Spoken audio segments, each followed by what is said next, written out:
Welcome to ABA On Call with Rick Kubina and Doug Kostewicz. Explore insightful ABA discussions. Stick around for a chance to earn a CEU.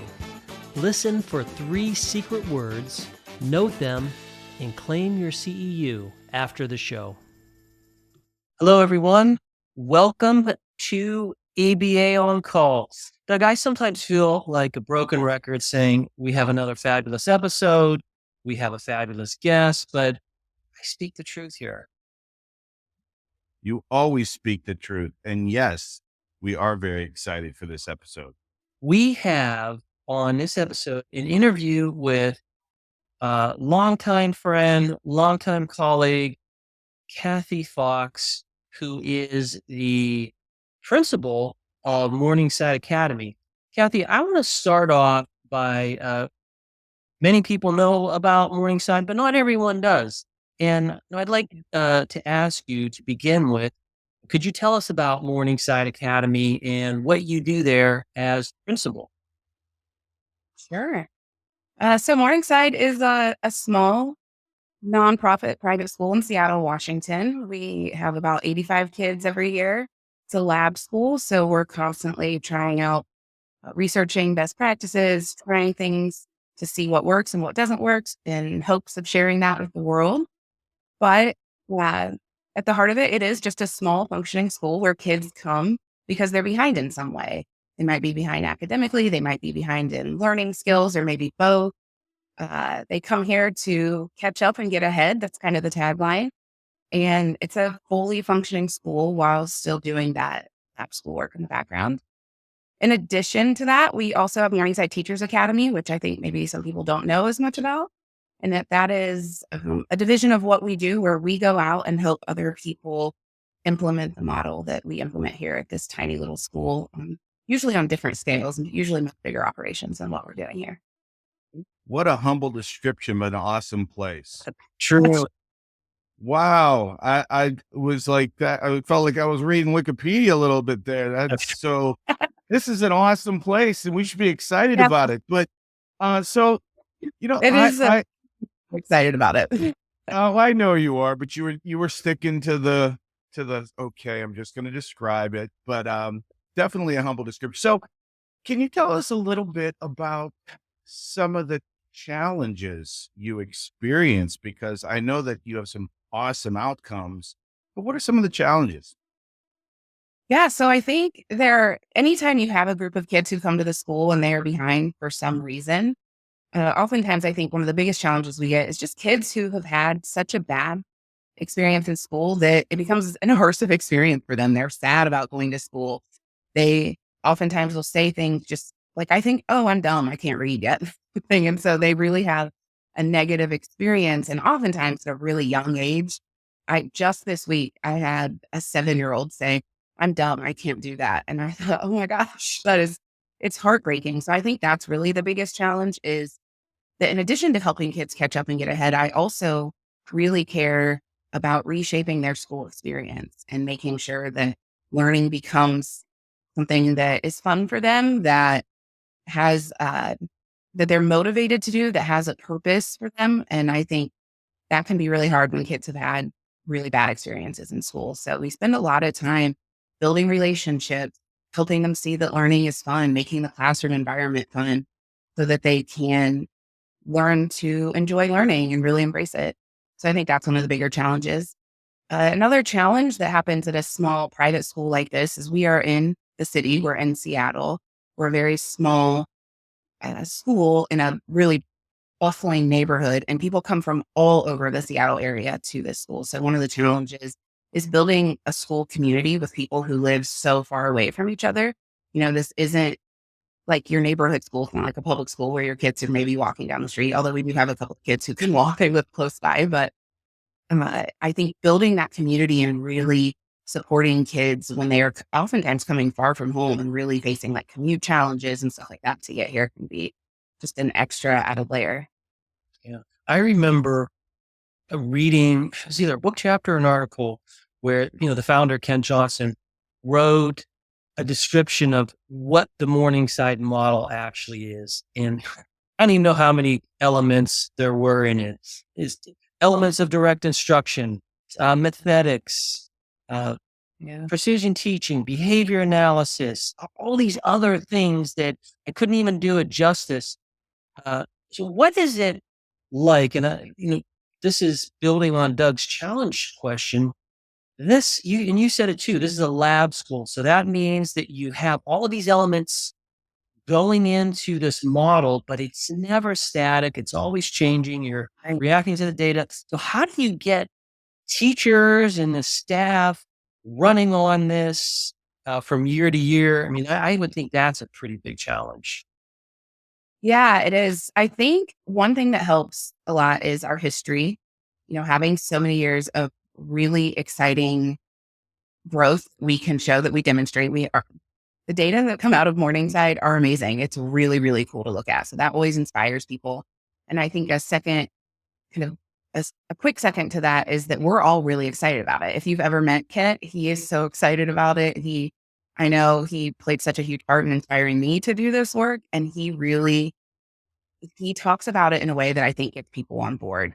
Outside of that, I think, you mentioned behavior science, and oftentimes I think we get kind of pigeonholed. This is not news to you guys, I know, into only working maybe with students with problem behavior or autism, but really it's a reliance on behavior science to build that behavior we need. So all of those things coming into, it's a really robust training program.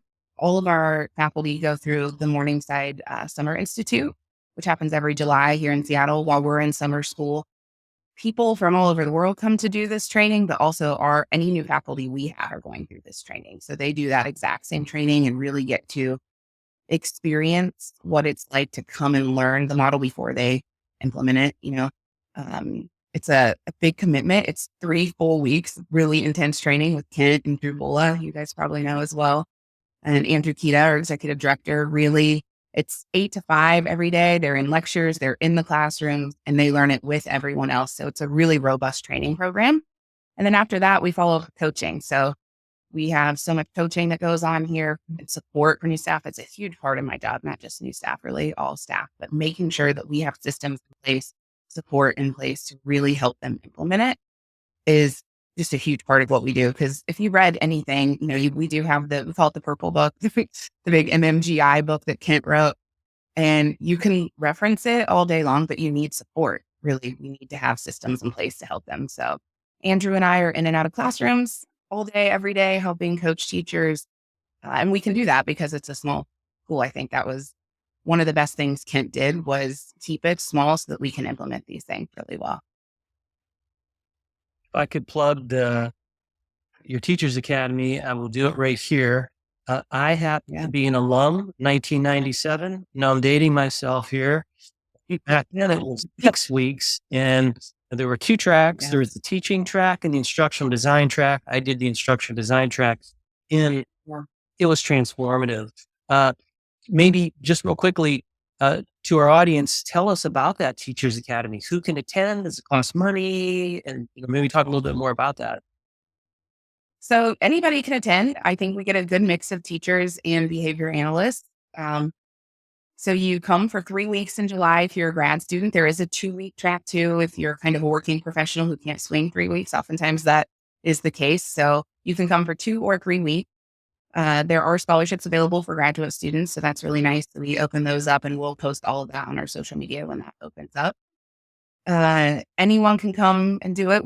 Like I said, it's a good mix. One of the coolest things this year is we had a parent of a former student, somebody who just left us last year to go to high school. His mom is in school to be a teacher, and she joined the Summer Institute this year. It was super cool. We all had the most fun with her here, and I think she really loved having the experience of learning about it. She actually had 2 kids who came through Morningside. So you come, and like I said, we actually have a partnership with Seattle University, which is just down the street. So you stay in the dorms. It's a really immersive experience, I like to say. So you're in the dorms with everybody you're training with. And yeah, we have it set up so that you go to training, a couple of days of lecture, and then we get right into the classroom. So after you've been learning about it, you get to go see it in our summer school classroom. Summer school here is a little bit maybe busier than the full year because we do take kids who just come for summer. It's not just our full year. and it's a 4-week program. So we're here for a week before the Teachers Academy students are here. So every day you get up, it's so early. I remember I actually did the whole thing 3 times. Again, I agree with you. It's with the most transformative experiences in my career. I would do it every summer because I really like being out here for it. But yeah, it's so tiring, but so rewarding. I was so prepared to be tired, but it'll be great because I think oftentimes we get stuck in these lectures. And if you know Kent, you know that we'll talk about this a lot. You need to be able to practice what you're learning. You need to get coaching and feedback on it. So once you sit in the lecture and listen to Kent, Drew, or Andrew talk about whatever it is, maybe it's precision teaching one day, you get to come into the classroom and practice it with our students, with us coaching you. So you get that feedback immediately. You get to ask questions as you're doing it.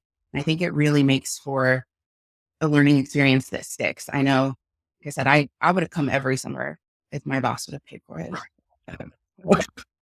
Yeah, it's really wonderful. Well, I think that brings us to our first word and secret word, and that secret word is books. So I have our second section. I want to start off with this question. With your extensive background in effective teaching and measurement systems like precision teaching, direct instruction, and behavior analysis, you have a unique perspective on what works in education.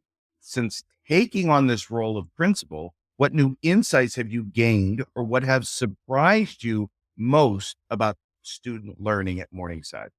That's a really good question. I think one of the things that has surprised me most is exactly how manageable it has been. I think, I've been here, this is my 3rd year at Morningside, and it's a real testament to Kent and Joanne and Chris Melro and all these people that came before us who set up this environment to facilitate student learning. So I think knowing that it is possible, obviously I knew that it was possible. I've read all the things. I had visited the theater before. I had seen it work in my own settings, but you hear so much about Morningside and how it is this big, amazing deal, right? We're doing such good work out here. And I think in my head, I had this image that it would be like a really hard job, that it would be something that would require some sort of extraordinary effort. And we do work really, really hard here. But I think knowing how much work, especially now that I'm out here, put into setting up this environment to set the kids for success, it's been really cool to see. I think outside of that, the idea that kids want to learn, it's not necessarily surprising to me, but at how much kids are open to change. Even if I've had kids come through here that have had terrible experiences in school. One student just told me this week, it's our first full week of school, so I'm hearing a lot of stories still. But he said, oh, well, every time I wouldn't do something, my teacher told me I had to go in the hallway. And I'm sure that teacher was, doing what she could to manage the situation. But this poor kid hadn't spent more than probably 20 minutes in class in the entire last year. And so just how open he was once we changed some things for him to getting in there and learning. He's been here 6 days, and every time I walk by, he's showing me something he wrote, something he did, telling me about something he did. So really recognizing how much kids want to learn has been really cool. We just need to set the conditions for them to do so. I think it's really nice for us to have that experience here so we can share it with people. We are constantly sharing what we learn here to help everybody implement these same methods. In terms of, if we're on the theme of being surprised, I think I know the answer to this, but I'm going to ask it anyways. In our greater behavior analytic community, there are people, Doug and I specifically, that advocate this good measurement, good decision making, and so we are obvious fans of precision teaching. What is it like in your experience? Like, are you surprised at all about how fast? Because the kids do their own charting, I'm not mistaken. How long does it take for them to get up doing that and making decisions and engaging in things that some people who critique precision teaching say, oh, it's too complicated, it's hard to learn, parents don't understand it, and so on. How does that work? Yeah, I think that is something that surprised me initially, and it does surprise people very frequently when they come out here. Kids learn to chart so quickly because they don't have any sort of weird history with it. This is just what we're doing. So they get excited about it. We celebrate charting, celebrate good measurement, and explain everything to them. We have procedures in place to help kids learn the chart. So it is, I think what surprises me most is how surprised people are by it. You've been around the chart. We've been around the chart for so long. I can't imagine not. I think it surprises people that kids are so into it, that they do it. I think the other thing that surprises people, I got a lot of questions this past summer when people were here for training. When kids chart, and I don't know, maybe their dot's kind of big because they're still writing. Their writing isn't quite as refined as maybe mine might be if I was charting. And I think people are often surprised to hear, like, I don't care. I think if I can read the chart and they can read the chart and we're making decisions based on the data they are placing on the chart, that's all I care about. And we can refine those giant dots later. I don't care if it looks a little messy. Most teachers, I think, will, we still use timing charts around here, which maybe is not something that you might see as frequently, but a lot of teachers will chart on the daily charts themselves, and the kids will chart on their own timing charts. But as the kids get older, they chart on their own dailies as well. And sometimes I get a question like, oh, doesn't the messiness bother you? And it doesn't. What bothers me is when you're not making decisions. The messiness does not bother me at all. I don't care if a kid marks his phase change with a line that looks too short to somebody, or he writes what the phase is on the wrong side of the line. None of that bothers me. What I really care about is that they are learning to make decisions and taking an active part in their own learning. So I think that is something that surprises people. People really into like how their charts look. And I don't care. I don't ever judge anybody's charts, even adults. If I can read it, it doesn't bother me at all. I think if I can see what's happening, that's what's important. And that was a big change for me when I got out here. I'm sure, Rick, that I was using Precision X at my last school. Yeah. And I was like, well, I'm going to have to go back to paper charting. It's fine. I can still read the charts. I can still do it. We do use Precision X for a good number of things in here in the classroom. We're still using paper charts. And it's just, none of that stuff bothers me. I think focusing on what the important part of charting, which is good measurement, good decision making, is what really surprises people here. Like, you're never going to hear anybody yelling about how messy the charts are. Nobody cares. It's like riding a bicycle, right? Once you learn how to ride a bike, once you learn how to chart, you can chart. Yeah. It's no big deal. So, yeah. And go ahead. So, when I was listening to you, it feels like success breeds success, right? The kids they come in, they're very tentative because of their experiences. All of a sudden, they start seeing these massive gains, and they're just excited. But I think that's a credit to the process, not just that you set the kids up for success, but you align the people working around the kids for success. And they're brought in with as much support, probably more support than the kids are brought in. So it just works right down the system. And it's just so very impressive to hear you talk about it. And I love seeing people when they get surprised to see gains on charts and they can see kids working with charts. That makes me feel great that they're surprised. So don't let it surprise you. Pat them on the back and say, good job to the parents. I mean, it's so much fun. And I think, I think somewhere in there was some talk about staff learning to chart adult. There is some resistance on occasion that I'll meet, behavior analysts or teachers or something. And I think we work really hard here to make it rewarding for them too. I know I learned to chart at Morningside. It was really powerful for me as a teacher to see even those messy little dots I was doing moving up when I wanted them to. Was very powerful for me. It's, at the end of a hard day or in the middle of a hard day, when you see progress, I think that kind of feedback is just really powerful. And so we try to tap into that and support our teachers with that. The other thing is when you have new charters, it's important to support them through that. It is ongoing. I'm used to it because I've been doing it for years. But when I have a new faculty member, just a really quick recent example, we have a new faculty member who just moved here, had never heard of PT, had never heard of Morningside before. And I have her doing a duration chart, and she doesn't know how to do it. So I'm going to do it with her the first few times. I'm not going to just leave her a Post-it and a chart. We're going to do it together. We're going to look at her data. We're going to do it together. And I will be there to help her as she learns to do this. And in a couple of weeks, she'll be doing it on her own. So I think having it in place where It's one thing to just tell people we have this really great way to measure behavior and to make decisions, right? Here, do it. And if you don't do it, you're terrible. Then we need to do something in between. I think that oftentimes is the missing piece. Listening to you speak, many, although we're just recently talking about charting, there are other things that you do that are quite unusual for a school. And a lot of times people will talk about, well, how do you get these hard things, just behavior analysis in general, using reinforcement properly, Yeah. using effective instructional techniques. It's anything derived from direct instruction. It's challenging.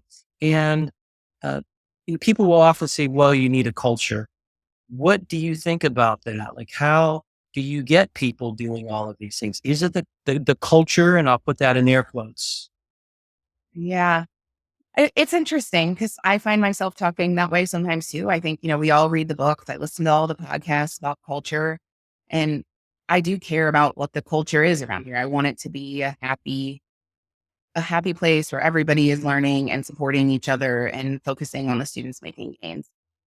But I think that sometimes we use it maybe as a cop out, like, oh, the culture's off, so I can't do anything. I think I hear that a good amount of times too. So I always try to encourage not just other people, but I have to remind myself not to let that be some sort of kind of strange barrier that I can't get around. It's everything.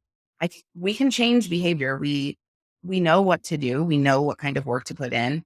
And, one of the beautiful things about a lab school is if something's not working, we just change it. I don't have to go through any sort of weird process. If our data don't look the way we need them to look, we make a change. So I think part of this issue that I'm here with culture is always like, oh, the culture's off, so I can't do anything. And it sort of turns into a situation where complacency comes in. Like, I just accept that it's off and there's nothing I can do. But behavior change can lead to cultural change, I think, too. And if we're working on that, we can change whatever culture means. I don't think I have a great definition of what it is, but I think I hear things like, as it pertains to behavior, I hear this a lot in behavior analysis or from fellow behavior scientists saying, well, I can't really do anything because the culture in this area is this, like in home, or I can do this at school, but he's doing this at home, for instance. So there's nothing I can do. Well, that's not really true. We see that all the time. I mean, I'm sure lots of kids leave this place and go home and nobody's ever setting expectations for them or, has any sort of reinforcement procedure in place. I'm sure it's just a free for all in some of these houses, but it's not true. We can do it at school. We have them for much longer every day than they're at home. When you think about it, by the time they leave here at 3:40 p.m. and make their commute, they're awake for 3 hours with their parents most days. And I'm sure they do things at home that we would never do at school. So I think saying that like, oh, the families do this and I can't interfere with the culture. Well, you can do the things that you need to do at school and still make those gains. I think learning to kind of think outside the box and not let it limit you and instead think of things you can do to build the behavior you need is really important. Oh, one more thing I think I would say, people often get stuck on stopping behavior. We do that a lot in behavior analysis. It's like, oh, I see this thing, I don't like it, I'm going to make it stop. They forget I think we're probably better at building behavior. It's not that we can't stop behavior. We all know what to do if we really need to stop something, right? And I think forgetting about putting a behavior, if you're writing a plan, it should always include something like that you're building in addition to the thing that you're stopping. And that's not just with kids. If you are trying to build a culture at a workplace, for instance, and you want the staff or faculty to stop doing something, you need to tell them and set the condition for them to do something instead of that. It's a really important element.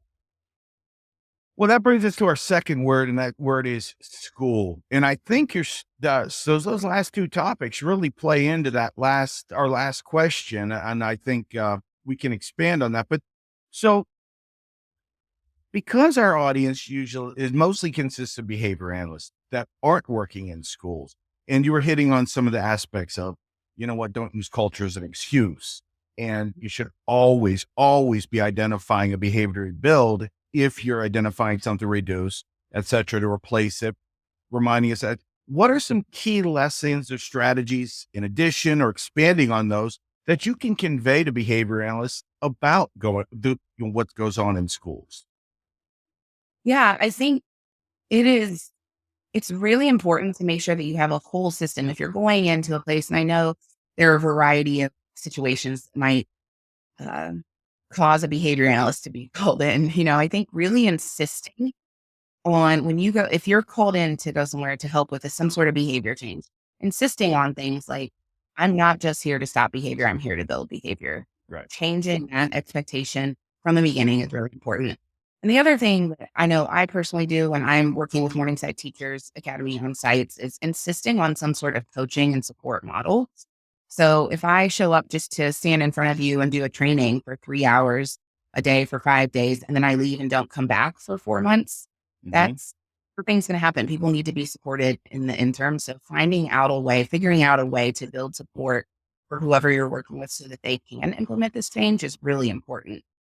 Uh, Sometimes behavior change is hard, and it's not because people don't want to make the change. It involves a lot of learning and practice. And I think the other thing is insisting on good measurement in the process too, because we need that reality check. Oftentimes, especially if you're dealing with a behavior that is causing some sort of emotional distress, or people feel like something is quote unquote wrong in a situation, emotions can take over, and having good measurement in place where you can monitor what's actually happening in addition to how you're feeling about it is really, really important. So it can be so tempting to just go in and say, oh, I know behavior science, I'm here to help. But there have to be some things in place to really make sure that what you're doing is working, and to let everybody know when a change needs to be made or if you need to stay course. Your last comment in that last section where you mentioned about everyone wants to stop behavior, looking at this through the lens of building behavior. And that was a nugget for me. I love that. And, we've already talked about charting as something that could help people who haven't been exposed to that. But I'm wondering in terms of just teaching, what might be some takeaways if maybe we have a behavior analyst that has to just teach, but isn't familiar with all of the things that go on in Morningside? What would be some fundamental ways that they could improve their teaching? So I do always recommend a couple of things, and that's some sort of group responding. So you can get a feel for if people are really taking what if they can answer even basic questions. And there are lots of ways to do that in big trainings. I know sometimes adults can be resistant to that, but I think it's important to do it. So we always make it fun.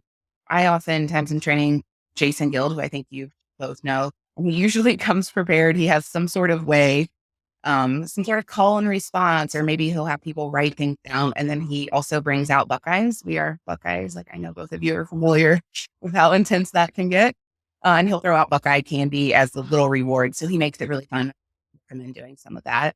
And then also some sort of feedback session in that, so that people can tell you what was good and what didn't work for them. And that so that you can make changes, particularly if you're working with a group long term. I think that's really important. We do that with the kids here too. We check out at the end of every academic period, what worked, what didn't work, what do we both need to improve on when we move on to the next session.